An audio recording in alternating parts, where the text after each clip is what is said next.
TV. నేను మీ జనని. So నేను ఈరోజు ఎక్కడున్నానంటే నేనైతే ఒంగోలుకి వచ్చేసాను అనమాట. ఒంగోలులో ఒక ఫేమస్ టెంపుల్ దగ్గర నేనున్నాను. శ్రీ ప్రసన్న చెన్నకేశవ స్వామి ఆలయంకి అయితే నేను వచ్చేసాను. మరి ఈ ఆలయ ప్రతిష్ట ఏంటి, అసలు దేనికి ఫేమస్ అనేది మనం లోపలికి అయితే పోయి తెలుసుకుందాం పదండి. ఇంకా మీకు చాలా ఇంట్రెస్టింగ్ టాపిక్స్ అయితే నేను చెప్తాను, రండి.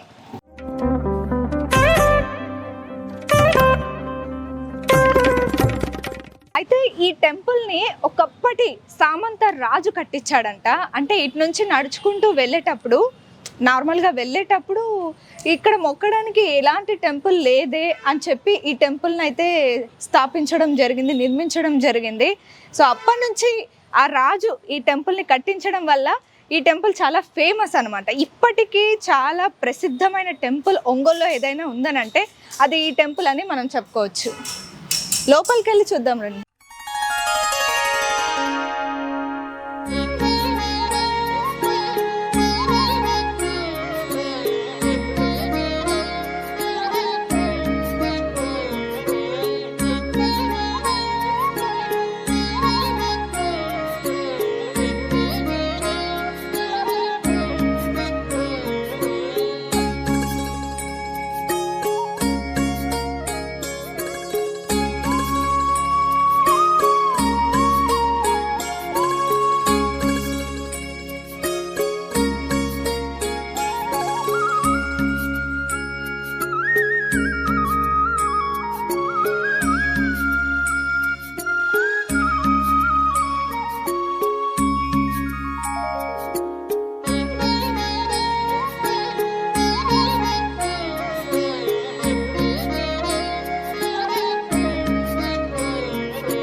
ఆలయంలో చెన్నకేశవ స్వామితో పాటు సత్యనారాయణ స్వామి, వెంకటేశ్వర స్వామి, అలాగే నాగదేవుడు కూడా మనకి దర్శనమిస్తారనమాట. లోపలికి వెళ్ళి పూజారిని అడిగి తెలుసుకుందాం అసలు ఈ చరిత్ర ఏంటి, విశిష్టత ఏంటి అనేది మనం పంతులు గారిని వెళ్ళి తెలుసుకుందాం. రండి.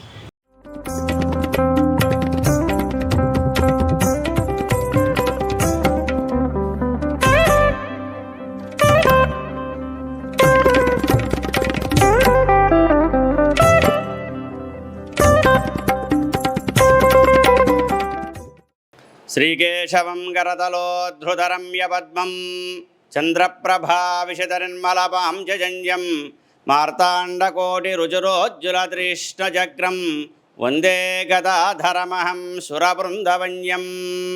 శ్రీమతికిలాండకోటి బ్రహ్మాండ నాయకులు ఆది మధ్యాంతరహితుడైన ప్రకాశం జిల్లా కేశవస్వామిపేటలో వేంచేసి ఉన్న శ్రీ భూనీలా సమేత చెన్నకేశవస్వామి వారి ఆలయం. ఇది దాదాపుగా 600 సంవత్సరాల్లో మహారాజులు పరిపాలన చేసిన ఆలయం ఇది మందపాటి రాజులు అట్లానే మహారాజు అటుపక్క మంత్రి ఇద్దరు కూడా ఆలయాన్ని నిర్మించారు. ఇదంతా కూడా ఈ ప్రాంతం అంతా భయంకరమైన కొండగా ఉండేది.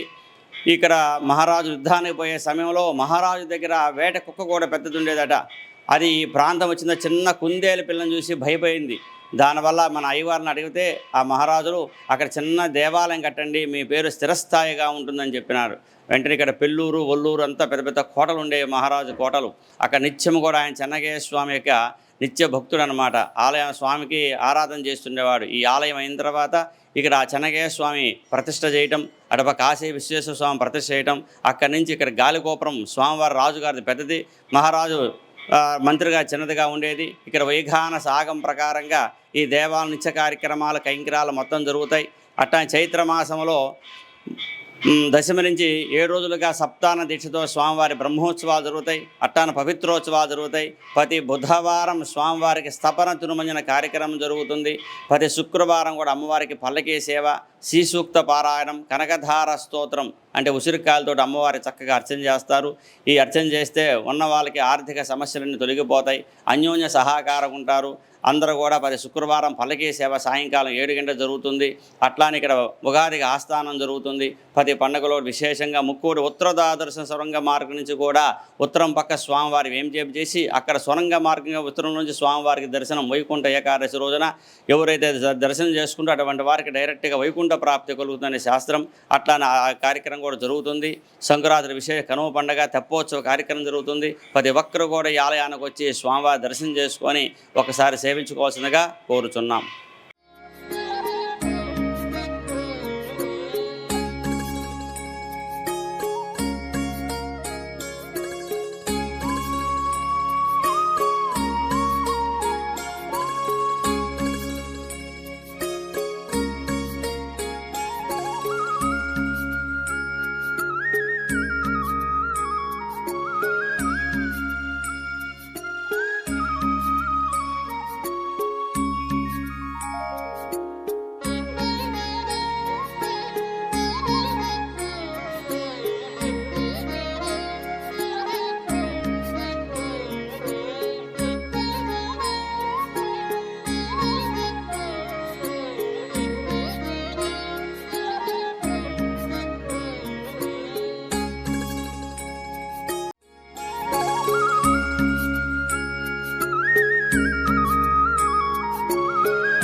సో చూసారు కదా, ఇది శ్రీ ప్రసన్న చెన్నకేశవ స్వామి వారి ఆలయ విశిష్ట అలాగే చరిత్ర. ఒంగోలులో చాలా ఫేమస్ అయిన టెంపుల్ అనమాట ఇది. మరి ఇది ఇవాల్టి స్టోరీ. మరొక స్టోరీతో మళ్ళీ మీ ముందు ఉంటాను. అంతవరకు చూస్తూనే ఉండండి మెగా 9 టీవీ.